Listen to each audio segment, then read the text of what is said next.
Hello, everyone. Welcome to the IDF Virtual Advocacy Training for May 4th, 2022. And my name is Lynelle Bezo. I'm the Vice President of Public Policy. Also on our team is Jamie Sexton, the Director of State Policy, and Becca Russ, the Grassroots Advocacy Specialist. And Becca will also be presenting part of this presentation, as well as our lobbying team from They Agree Drinker. And this is the agenda about IDF and PI, then the Advocacy Day priorities, then discussion about the effective advocacy and legislative meeting logistics. And as all of you know, I just want to go over our mission. Our mission is to improve the diagnosis, treatment, and quality of life for people affected by primary immunodeficiency through fostering a community empowered by advocacy, education, and research.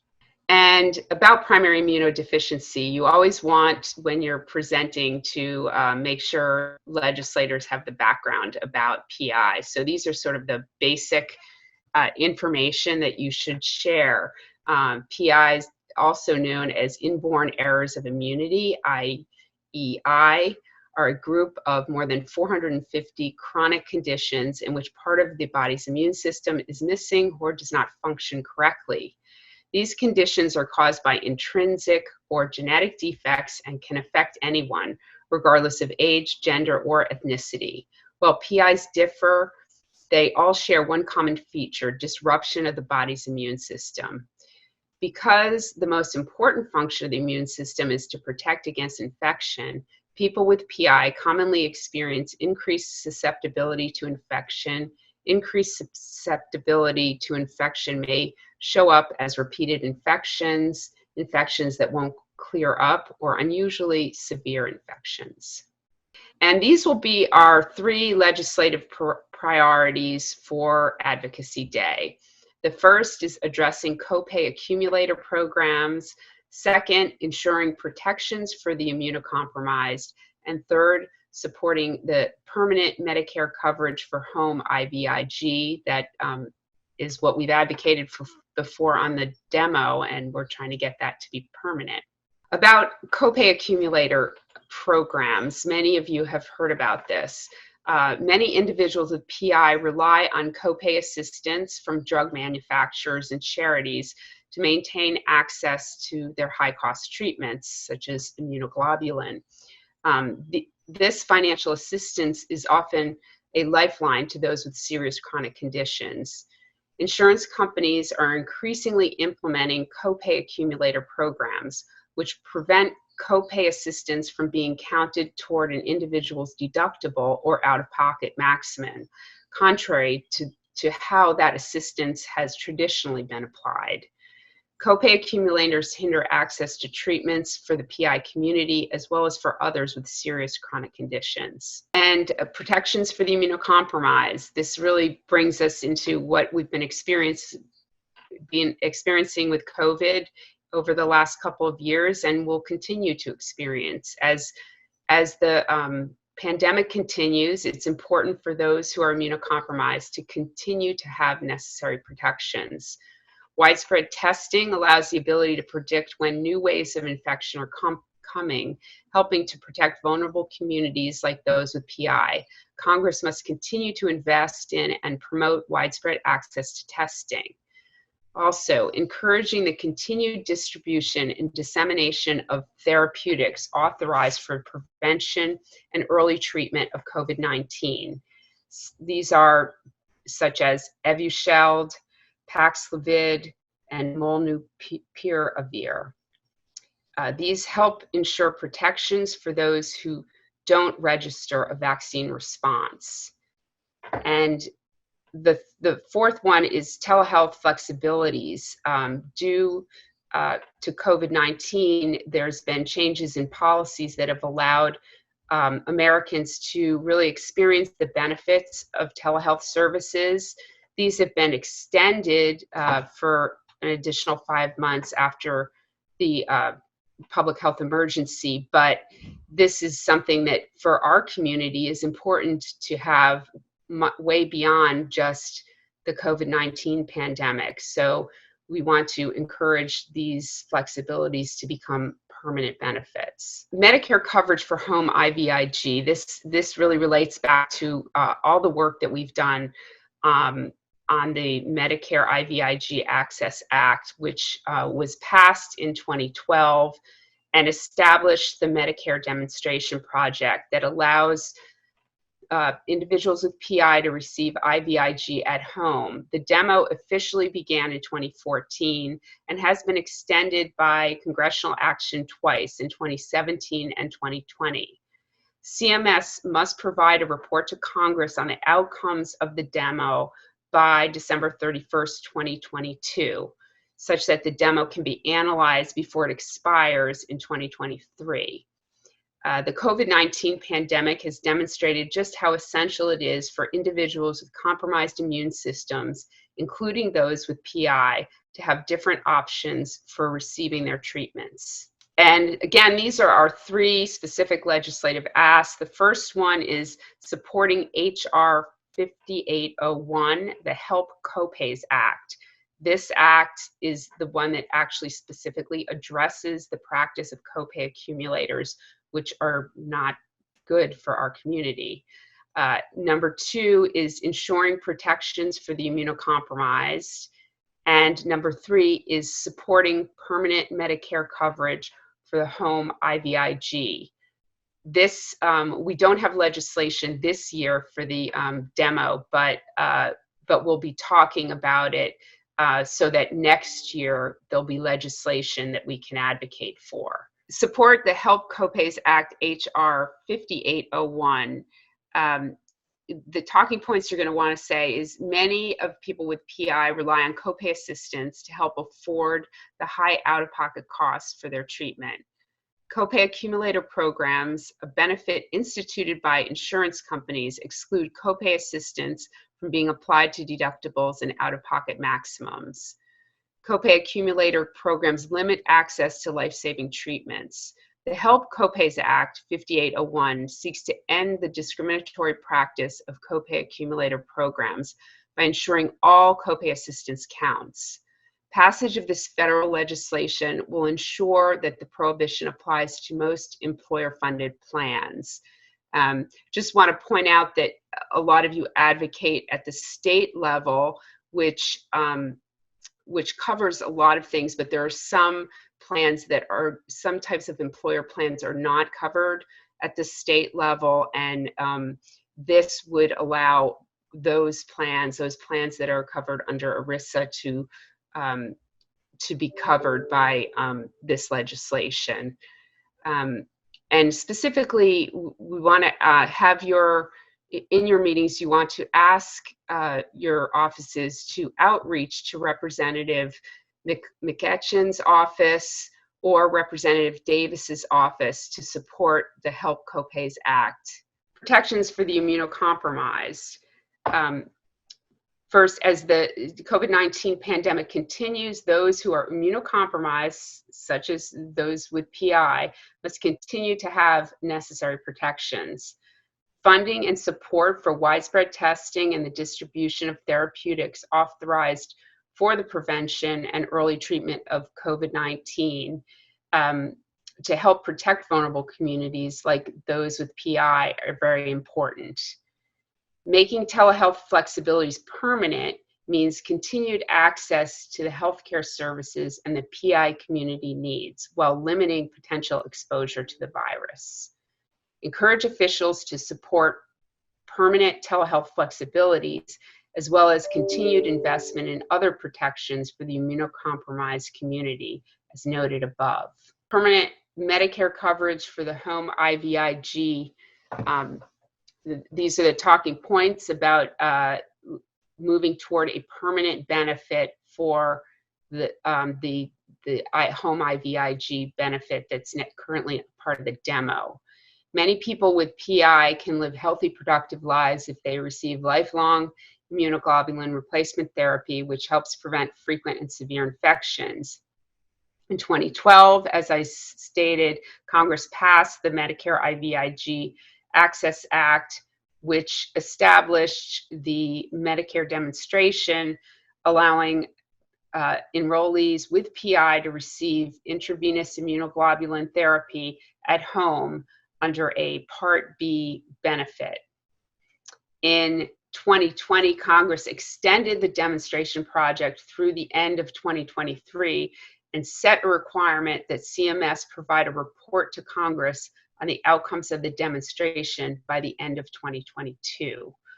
So we ask you that you please encourage officials to support a permanent Medicare coverage for home IVIG when the legislation is introduced, which will likely be next year, but we're going to be looking for champions and people that really support this benefit. And now we're going to talk about effective advocacy, and I'll turn it over to Becca.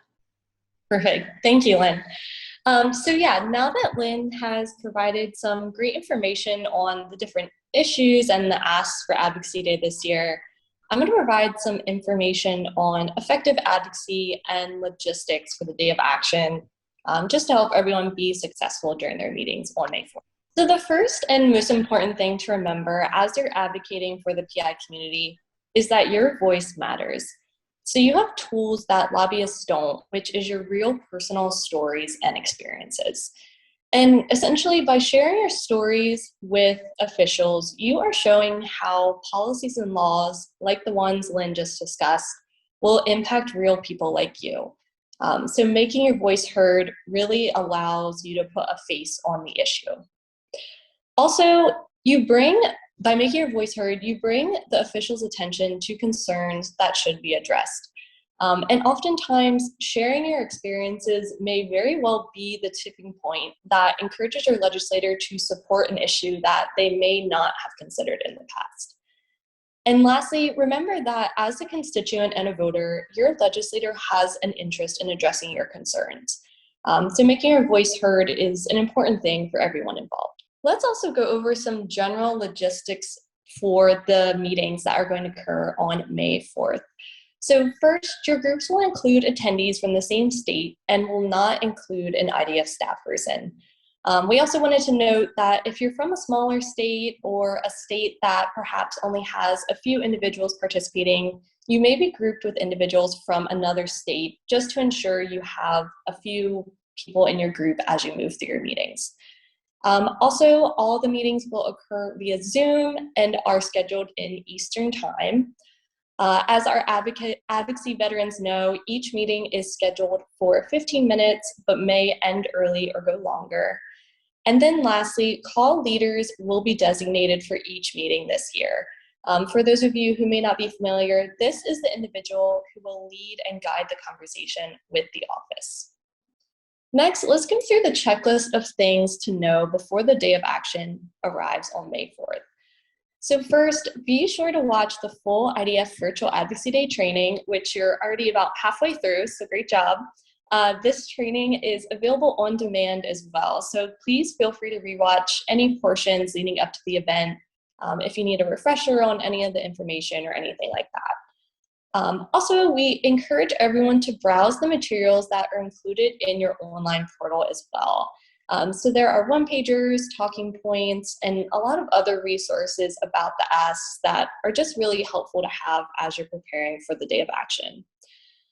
Next, we ask that you review your online schedule of meetings in advance to the Day of Action.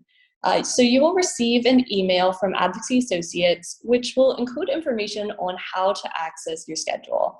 And after you review your schedule, if you see that there's a conflict or perhaps a meeting that you're not going to be able to attend, we just ask that you reach out to us as soon as possible. That just gives us some time to reschedule that meeting if possible, or to at least note that you're not going to be able to attend.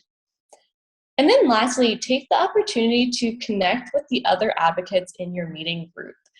So you may see some familiar faces or some newcomers this year. So just really encourage you to go ahead and utilize the chat feature in your online portal to just say hello and introduce yourself to your group. So May 4th is here. What should you be doing before each of your congressional meetings begin? So first, be sure to join the meetings around 10 minutes early. This is just a good rule of thumb that we always follow and provides plenty of buffer time so that you're prepared when the office joins the call. Also, use this spare time to identify who the designated call leader is, the name of the legislator or the staff member that you're meeting with, and which advocates are constituents of the office. It's also worth mentioning that while we have designated a call leader for each meeting this year, that is by no means set in stone. So the office wasn't notified or anything like that. So when you join the call with your meeting group and kind of, discuss your plan, if you decide to have someone else be the call leader, that's absolutely fine. We totally leave that up to your judgment if you want to make that change. And then also, when we do the walkthrough of the meeting portal later in the training, you will also see exactly where to find all this information that you'll be looking for before your meeting begins. And then lastly, consider your personal experiences related to the issue. This is just a good opportunity to kind of collect your thoughts before the meeting begins and just consider what parts of your story you really want to share with the official. So during your meetings, many advocates find it helpful to have a mental agenda of sorts as they participate in meetings with their officials. So we've laid out some points here that will hopefully help guide the conversation as you meet with offices. So when the meeting begins, it's always good to start off with introductions. Just clearly introduce the participants in the meeting and also allow the individual that you're meeting with to introduce themselves as well. This is really where that call leader will come in, kick off the conversation, and really guide those introductions. Next, you can go ahead and dive into the issues that you're advocating for. So this training contains a lot of information about the ask that is, really good to have handy, but you will also have talking points available right in your online portal. So really want to encourage you guys to have those up while you're meeting with officials. It's always good to just have those handy, and then while you're discussing the asks, you can always reference those points when needed. Also, while discussing the ask, be sure to share any personal experiences or stories that emphasize the importance of the issues, kind of as we mentioned before. You really want to put a face on this issue. So, for example, if anyone in the meeting utilizes telehealth services or uses copay assistance or has perhaps encountered a copay accumulator program, that is exactly the kind of experiences you should share with the official to show how this is impacting real people like you. Before wrapping up the meeting, also be sure to clearly state what action you're asking the legislator to take. You really want them to leave that meeting knowing exactly what you're asking them to do. And then finally, offer IDF as a resource and say thank you. So following the meeting, your meeting went great. What should you do next after each meeting concludes? So first, go ahead and send a thank you note to that office. In your online portal, you have access to both the contact information of each office as well as a sample thank you letter. So we just really encourage you to put those resources to use. Not only are thank you notes polite, but they also allow you to present the asks again and really keeps these issues on the top of their minds. Also, that we ask that you provide thorough notes about each meeting as well so that our team can follow up with offices as needed.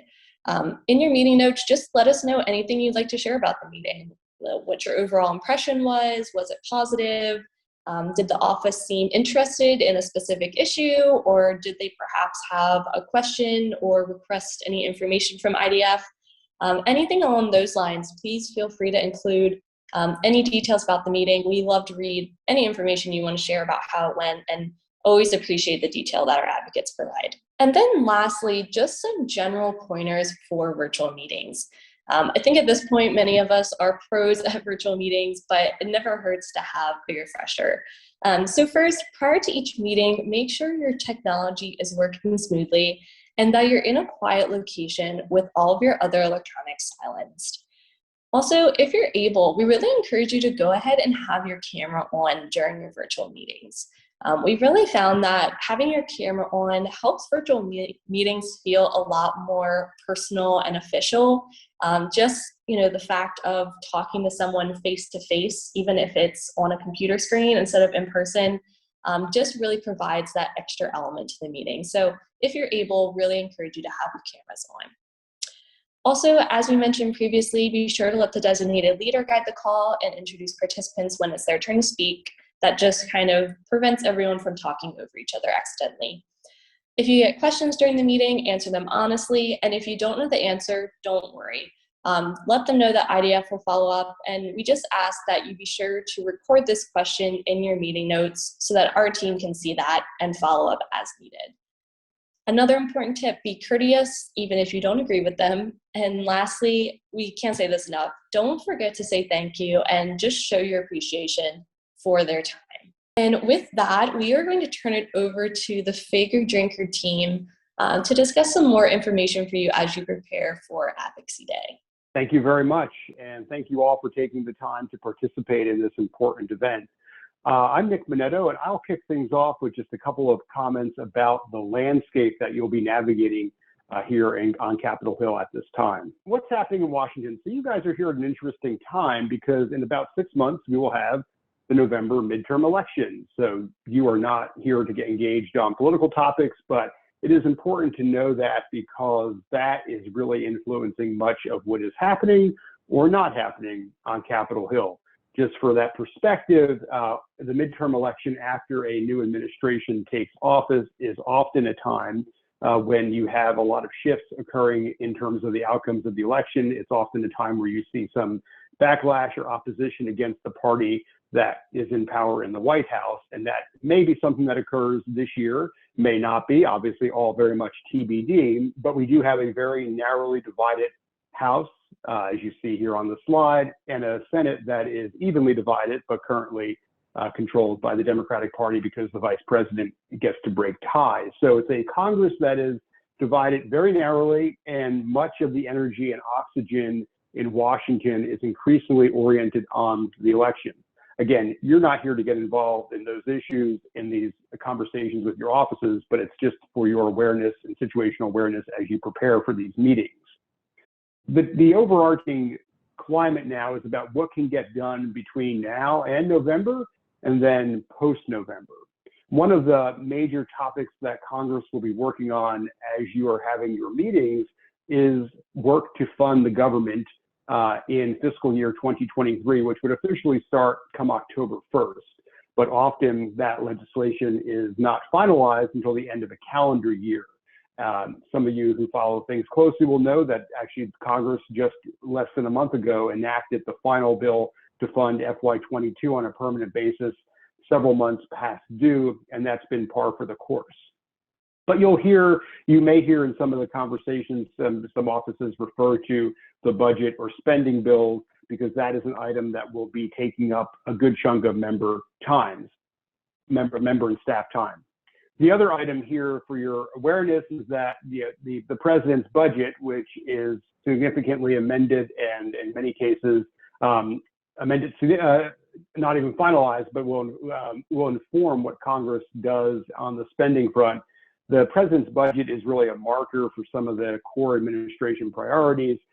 You'll see here a reference to the State of the Union address where President Biden laid out some goals, including addressing the opioid epidemic, addressing mental health, supporting the health of veterans, and his interest in ending cancer or significantly making gains in the battle against cancer, which is influenced by his own family losses in that space. So again, situational awareness so you can see what the administration is talking about, and you may hear some references to points in your meetings. Just a couple other points here about the larger healthcare climate and other priorities that are out there. As Lynn mentioned, and as you all well know, the COVID-19 pandemic is still very much here. It's continuing to take a lot of attention among policymakers. And one of the big lingering questions right now, at least as we're recording, is if Congress may allocate additional funding for vaccine acquisition, development, for therapy development, and for distribution of those products. So that's a topic that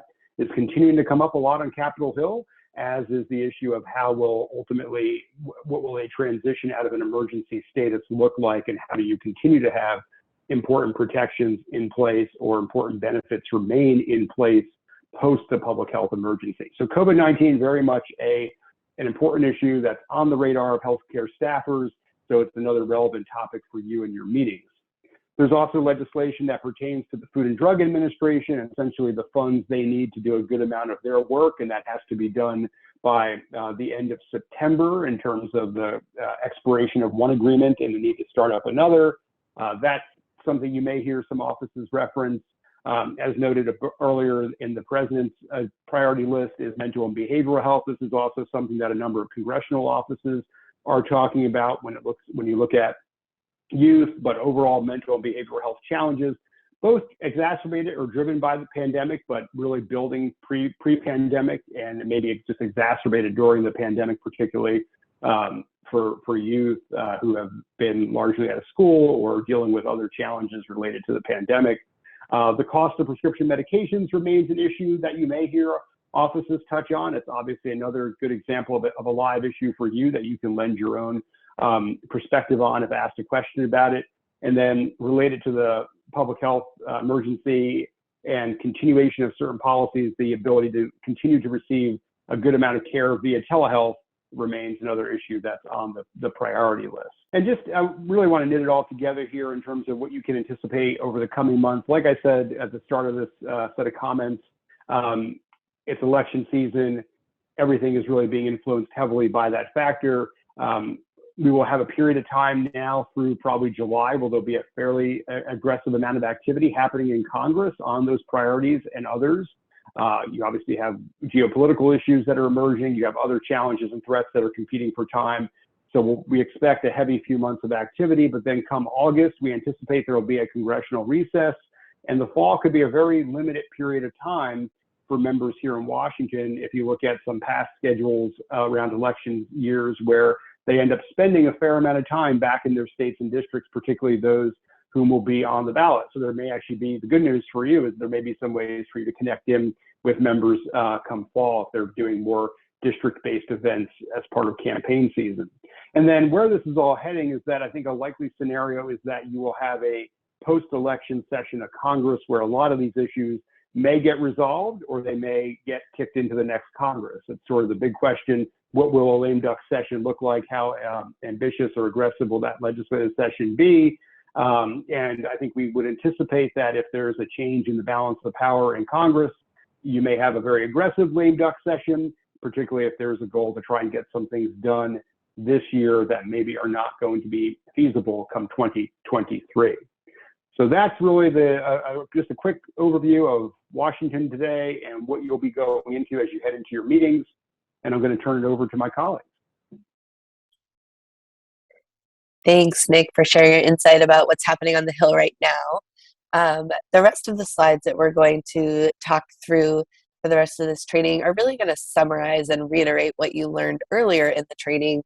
And we just want to go over both how to be a good advocate, and then lastly, we will reiterate and summarize what our asks are this year. So by the time you're done with this training, you're going to feel fully prepared to go do your congressional meetings. So I just want to give some general advice about Hill meetings, and Becca went over a lot of this. But as someone who's been on both sides of the desk, or in this case, the video screen, right, as both a staffer on the Hill and then also as a lobbyist, these are just really important things to keep in mind. It may seem self-explanatory, but whether you're a veteran advocate or you're brand new, it's really good to just remind yourself of these very simple points, right? So be thankful for the staffers' time. These staffers are often very, very busy. They've got lots and lots of meetings throughout the day. And a lot of times the meetings are very quick. You might have met with the same person last year. It might be a totally new person. So it's always important to share your story again and remind them. If they met with you last year, they may remember, but they've also had hundreds of meetings since then. So it's helpful to just remind them, what is PI? How does it impact you? And then what are the issues that you're talking about? I'll also share, for those of you who have not done Hill meetings in the past, a lot of times staffers range a lot in their kind of level of experience that they've been on the Hill. And a lot of times they can seem very young, and they can be very young, but they often have direct access to their member of Congress and can make recommendations to the member about what legislation they should support, or what kind of other activities they should engage in. So never kind of underestimate young staffers that you might meet with. And some of you may be fortunate enough to meet directly with Congress, and that is great as well, but don't be discouraged if you meet with a staffer, because that person is the person who is doing all the research and then making those recommendations to the member of Congress. The other piece that I wanted to mention there is that on the flip side of it, also, don't be intimidated, because as Becca really explained very well, your voice matters, and these are issues that your congressional office needs to hear from you about. And so even if you've never done this before, this is an important part of the staff and the members of Congress's job, is to hear from you. So be confident in your ability to kind of speak your own story and talk about these issues. Other quick advice, so be concise and mindful of the clock. Becca talked about how the meetings are scheduled for 15 minutes. Oftentimes when we were back in person, meetings might be in the hallway because there's not a lot of office space, and you might have some passing time, and things are very back to back. So make sure that you're prepared to speak very concisely, but you may also have the benefit of having more time with your staffer, so it just really can depend. But have that agenda in your head and kind of keep to it, and make sure you get to your key points. Be friendly, be positive. Becca had also mentioned, be positive, even if you disagree with what the member of Congress might think on another issue, or even if they don't commit to supporting our asks at this time. It's always important to build those relationships, and you never know kind of what might come out of it. So it's important to be positive and friendly, and to also take off any political hat that you may have. And like I said, if you disagree politically with your member of Congress, that's fine, but kind of leave that at the door. While you're advocating on behalf of yourself and the IDF, you have your PI hat on, right? You don't have your Democrat or Republican or other political affiliation hat on. And so you will meet with both sides of the aisle, depending on your congressional district. So we're nonpartisan here. We talk to all of the members of Congress who represent us. And lastly, be prompt with follow-up and offer IDF as a resource. So just very quickly, again, this basic framework for meetings. And again, it's a good idea to have an agenda either in your head or even written down. And oftentimes it's helpful to know who on your team is going to plan to say what, or who's the person who's going to answer questions, so that you have a little bit of an idea of how your meeting's going to go. But always say thank you. Thank you for your time. Thank you for meeting with us. Always explain who you are and why you're here, and your story, as we talked about, and then why you're meeting with your member of Congress. So this is the background on the asks, and then always we use the word ask a lot, because it's always helpful to go in and educate your member of Congress about different issues, but those staffers are going to be listening for, okay, but what do they actually want the member of Congress to do? That's the ask. Maybe it's to co-sponsor a bill. Maybe it's to just think about the immunocompromised as policies are moving through Congress. That is a perfectly good ask. But Nisha will be going over our very specific asks in the next slide. So remember what your asks are and make sure you get those in. And then do leave time for questions, especially about your experience and about what is PI, right? Because if they're not familiar, their ability to kind of ask you more about that is really helpful. And don't worry if you don't know the answer to a question. It's always appropriate to say, I don't know the co-sponsor of that bill, or I don't know exactly where it is in the process with the committee, but IDF can get back to you. So let's exchange contact information. We'll make sure that we follow up. And then, of course, follow up. So with that, I will turn it over to Nisha. Good afternoon, everyone. I'm Nisha Cuspa, and so thank you, Megan, Nick, and of course the IDF team. What I'm going to go through is reiterating a lot of the same exact legislative asks that Lynn spoke about earlier on. And to what Megan just said as far as the ask, if you're going through the slides, re-listening to the recording, really the ask that I think both in Lynn's slides along with mine that you'll see in a couple seconds is really the bolded part, which I think is helpful to know. I know we have a lot of content talking points, but if you want to know what am I exactly asking for, I think it's really well defined in some of the bold text and some action items that we put on slides. So if you need a reference point, I would highly recommend that. So here we have two legislative asks. Really go backward. Yeah. So I know in the previous slides there were three, and the way that we've grouped them is one, protections for the immunocompromised. Really, that bucket encompasses the COVID-19 response and how to address the needs of the immunocompromised community.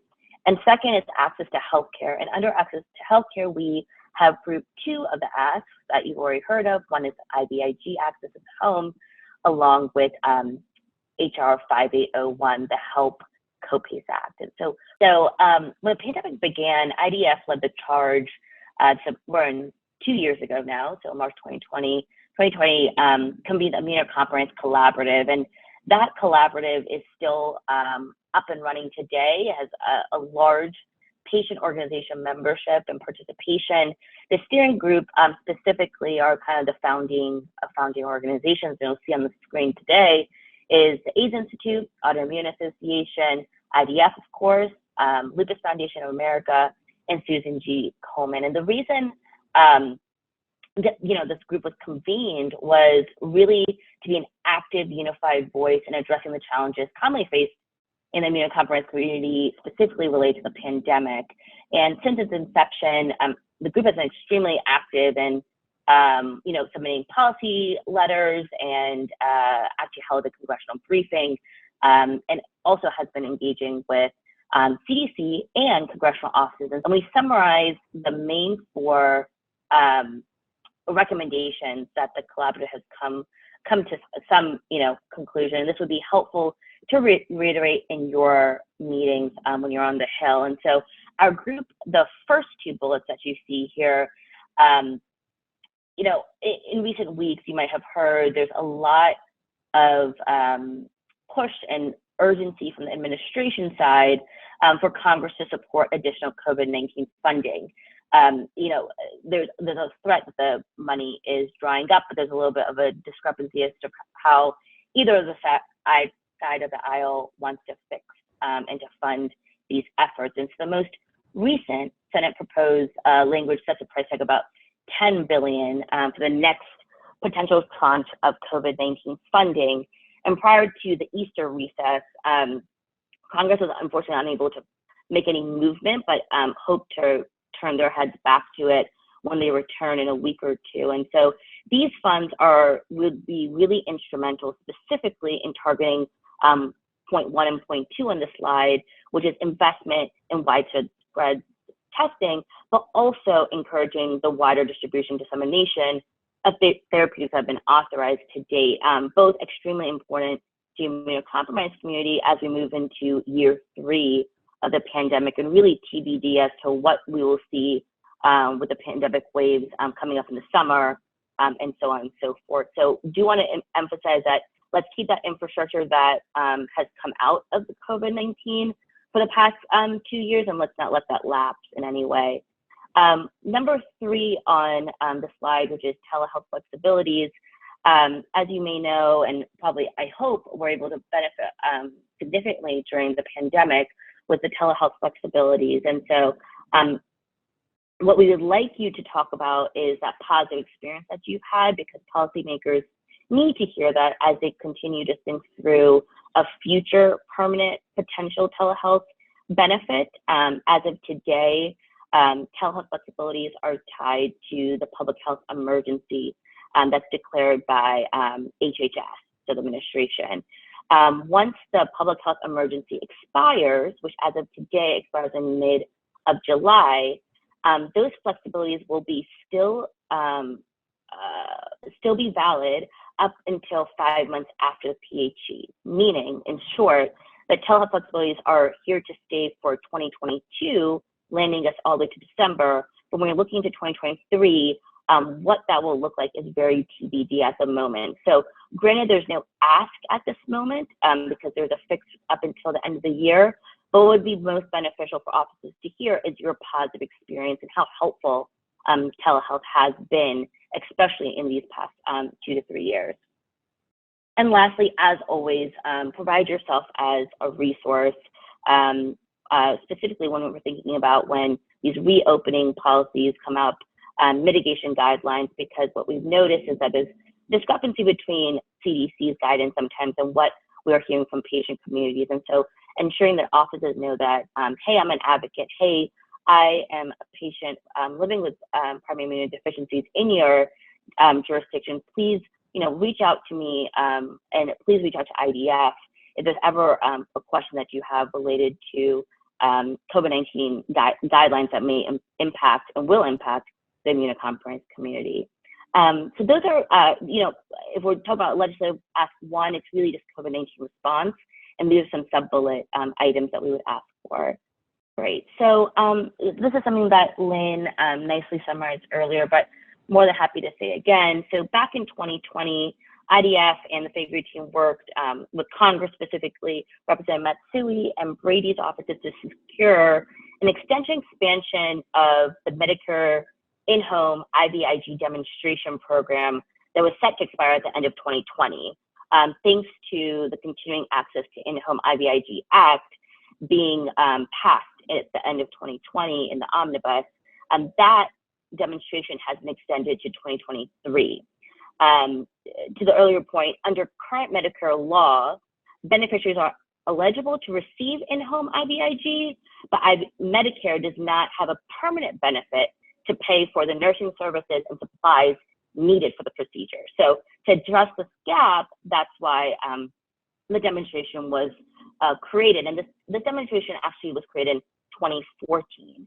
And in the bill specifically that was passed in 2020, there were, beyond just extension to 2023, it also expanded the cap on enrollment of beneficiaries in the program from 4,000 to 6,500.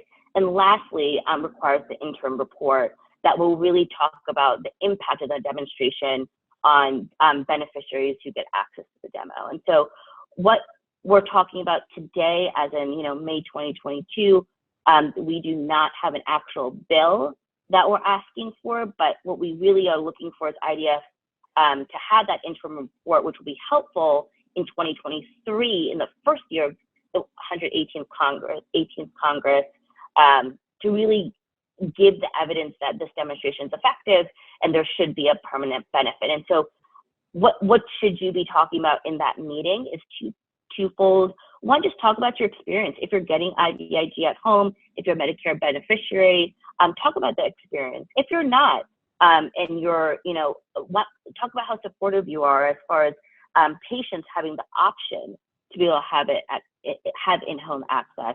That's also super important for offices to be able to hear. And lastly, as I said earlier, Representative Matsui and Representative Brady are our champions on this bill, especially the 2020 bill. But we're going to be actually losing Representative Brady at the end of this year because he's retiring. So especially in the Republican offices, if you hear any positive feedback from any of the staffers, seem like they would really be interested in leading the charge. Of course, let the IDF team know, because those are the touch points we're really trying to secure as we move into the end of the year. So the last ask is HR 5801, and this is a hard legislative ask, really asking for co-sponsorship. The bill, which Lynn explained really well, and some of the background, is really that patients with serious chronic health conditions, including those who have immunocompromised conditions, many times unfortunately face multiple barriers to therapies, whether it be through administrative hurdles like prior auth, step therapy, limited access to specialty medications. And what we see is, once approved, patients unfortunately face a high burden and cost, whether it be skyrocketing deductibles, cost sharing extremely high. And so with no other option, many patients kind of turn to charitable or manufacturer or copay assistance programs to afford their drugs. However, insurers have disallowed that copay assistance from counting towards a patient's annual deductible or out-of-patient maximum. So what the bill actually does, the Help Copays Act, requires health plans to count the value of copay assistance toward patient cost-sharing requirements. This would bring significant relief by ensuring all payments, whether from a copay assistance or someone's own out-of-pocket, all counted together. And so that's our last ask, really encouraging offices to co-sponsor the bill. As of today, there are already 30 co-sponsors, and so really building out that support for the bill is going to be of utmost importance. And that summarizes our 2022 advocacy priorities. And I know the IDF team still has some further information to share, so kick it back off to them. Great, thank you, Nisha. And thanks all of you guys for that additional information for our advocates. So lastly, we are going to hear from Lincoln Clapper from Advocacy Associates, who is going to provide a great walkthrough of the online portal that you'll be utilizing for Advocacy Day. Hello, and welcome to the Advocacy Associates online schedules and logistics overview. This video will walk you through your online schedules for your virtual Hill Day, along with some other various features that you'll be using to navigate your way through your Capitol Hill schedule.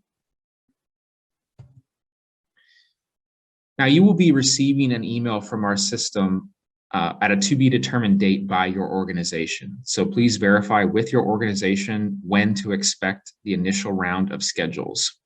That email will come from advocacyday@advocacyassociates.com. That's highlighted here in green in this sample email.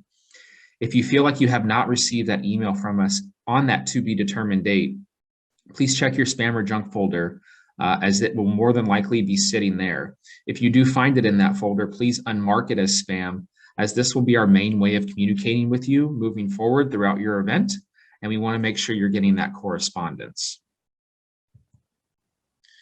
Now, in order to access your schedule, just click on the URL shown here in the upper right-hand corner.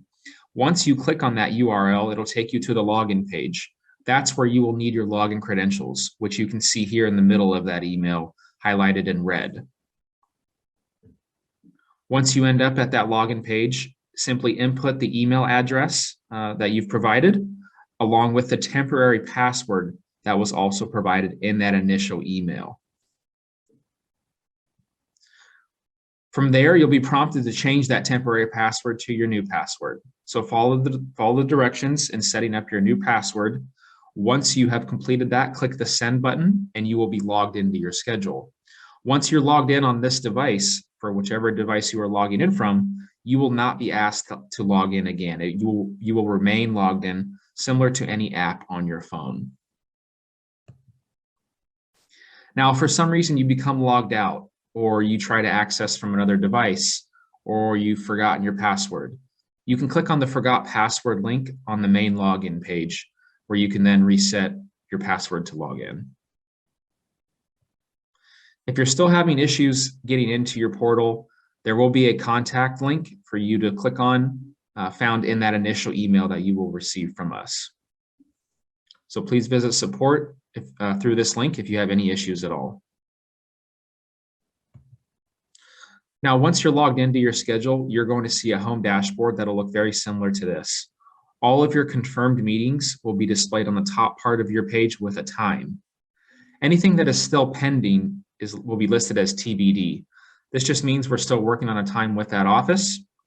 If you do see a meeting like that listed on your schedule, you will get a notification email from our system when those meetings do become confirmed. So you will be very much in the loop every step of the way leading up to the day of your event and throughout the day of your event. All times on your schedule will be displayed in the time zone you are located in. So this will automatically adjust based on your location. You will not need to do any time conversions to figure out what time your meetings are, because they will be displayed in the time zone you are physically located in. Now, in order to get the information for each meeting, you have to click on any part of that module there. From there, it will take you into that specific meeting dashboard, which will look similar to this. You'll see the time and date, again listed at the top. who you're actually going to be speaking with in that office, whether it's the staffer, member of Congress, or both. If there has been a meeting lead assigned to your meeting by your organization, you will see that person's name listed here. There may be several names, so it could be more than one. If your organization has not assigned a meeting lead, there will be this area will be blank. Now, in order to access the video component of the meeting, click on that green Join Online Meeting button. Most, if not all, of your meetings will be taking place on the Zoom platform, so expect to engage with that software. However, there are a few offices that will use their own Teams or GoTo or WebEx, etc. Either way, just click on that Join Online Meeting button and you'll be launched into the meeting virtually. You also have an option to dial in. So for those of you who cannot access via video, you do have a dial in option and you'll be able to get that information in that area here. All of your talking points provided by your organization will be displayed in this module here, as well as all the documents will be uploaded into this module here. Simply click on each document. It'll download in a separate tab on your browser. It will not take you away from your schedule or close you out. You'll be able to navigate your documents, your schedule, and your Zoom platform all at the same time. The attendees section will list all the attendees who will be in that meeting with you. The gold star by that attendee's name indicates that that person is the meeting lead. You also may see some relevant contact information there, such as the company they work for, their email or phone number. It may not be displayed depending on your company's, your organization's privacy policy. You can also contact each other through our peer-to-peer chat function. So simply click on that blue chat bubble. You can send a direct message to another advocate through our system. If somebody does message you through this mechanism, you will get a notification about that from the system. The left-hand side is our report form area. The first one is the check-in feature. Simply click that button to indicate that you've checked in, as we'll be sending this attendance report to your organization after your event. Beneath that is the send thank you note option. This allows you to send a thank you email to the office after your meeting concludes. This is a pre-written script that's been crafted by your organization for you to utilize. Our system will automatically pull the staffer's email for who you met with as well. You can open this in one of two ways. Click that blue open email button at the top, which will then pull up whatever your native platform is on your device. So for example, I have Outlook on my computer. If I were to click that button, it would pull up an Outlook email for me. If you are using Gmail or Yahoo or something else web-based, you can copy this information with those 3 copy clipboard buttons beneath and paste it into that email client of your choice. Beneath that will be the meeting report form. These are specific feedback questions your organization would like you to answer. So please go through and answer those one by one for each meeting on your schedule. The take notes section is essentially a blank notepad. If you'd like to take freehand style notes, rather than using pen or paper or a Word document or a blank email draft, you can keep all of that right here in one place with the meeting notes option. It's optional, you don't need to utilize it, but again, it is an extra resource for you.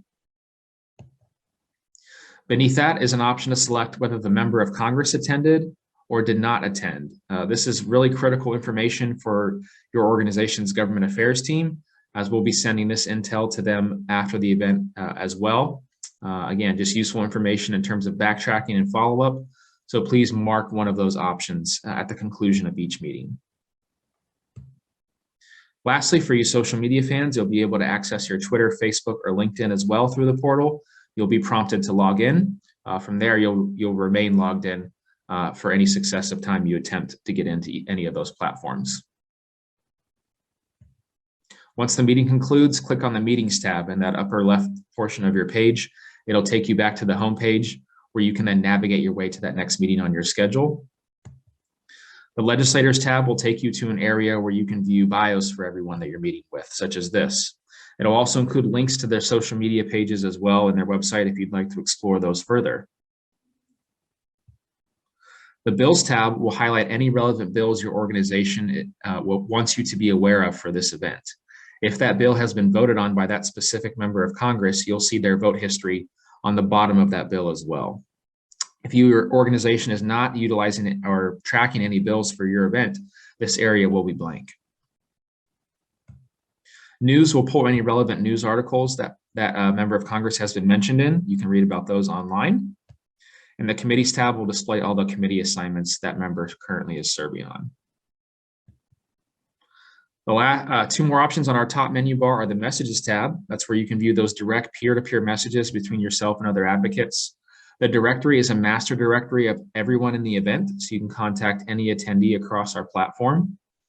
And lastly is the support tab. So this is where you will go if you're having any issues at all, whether it's scheduling, technical, you can't make a meeting, really anything and everything support that you can think of.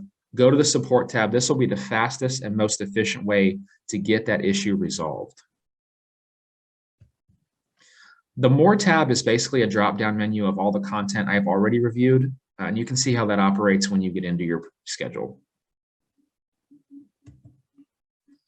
Last slide here, just some relevant information and reminders to keep handy. Again, check your spam or junk folder if you feel like you haven't gotten that email from us on your to-be-determined date. Our domain is at advocacyassociates.com. Some of you may need that in your settings to unmark us as spam. We're asking everybody to call or get into that video portion of their meeting 10 minutes prior to the start time. This will really just allow you to touch base with the other attendees in your group, but also just to make sure everyone's present when the office joins. That way the meeting can start right on time. All times on your schedule, again, are shown in the local time zone you are in when viewing your schedule. So you do not need to do any time conversions. Your schedule will adjust accordingly based on your location. You will get a reminder email 1 hour prior to each meeting throughout the course of the day. This will include a link to your schedule in it and will really just help keep everybody on track across the various time zones. If an office doesn't join your meeting within 10 minutes past the start time, please contact us. There will be a help number in the support tab for you to call if there is a time-sensitive issue like that. Please recognize these meetings may go anywhere from 15 to 30 minutes, so prepare your pitch and talking points accordingly. A great tip is to ask the office in the very beginning how much time they have, which will really steer you in the right direction. Any changes to your schedule the day of the event will be sent over email. So again, make sure you're checking that regularly throughout the course of the day. Make sure you're in an area with good Wi-Fi connection, as again, most, if not all of your meetings will have a video capability to them. Please mute your microphone whenever you are not speaking. And lastly, just know your audience. Ensure you have an appropriate background, as you'll be speaking with both Republicans and Democrats throughout the course of this event. And that concludes the Advocacy Associates online schedules and logistics overview. Thank you for watching. Before we sign off, we would like to highlight the other opportunities there are to get involved in grassroots advocacy with IDF. So we have our Health Access Advocate program that takes place throughout the states, and our 2022 state advocacy workshops, which we're excited to say are going to take place in Arizona and Colorado this fall. There are also IDF action alerts and the advocacy playlist on YouTube. So if any of these opportunities pique your interest, please don't hesitate to reach out to us. We're always happy and excited to get new people involved in advocacy. And then, as we usually mention during our advocacy programs, please go ahead and sign up for IDF action alerts. So action alerts allow you to stay informed and make your voice heard year-round, not just on Advocacy Day. It's a very simple process to sign up, so we always encourage everyone to do so that you can take action on issues in your state or at the federal level. And with that, I will pass it back over to Lynn to wrap up the training. Sure. I just want to make sure that we give a special thanks to our sponsors, CSL Behring, Farming, Grifols, and Takeda, whose generous support has made this program possible. If you have any questions, please remember to make sure to contact the IDF team, and we're always here to answer questions by email and to do follow-up afterwards. Thank you so much. We look forward to the Advocacy Day.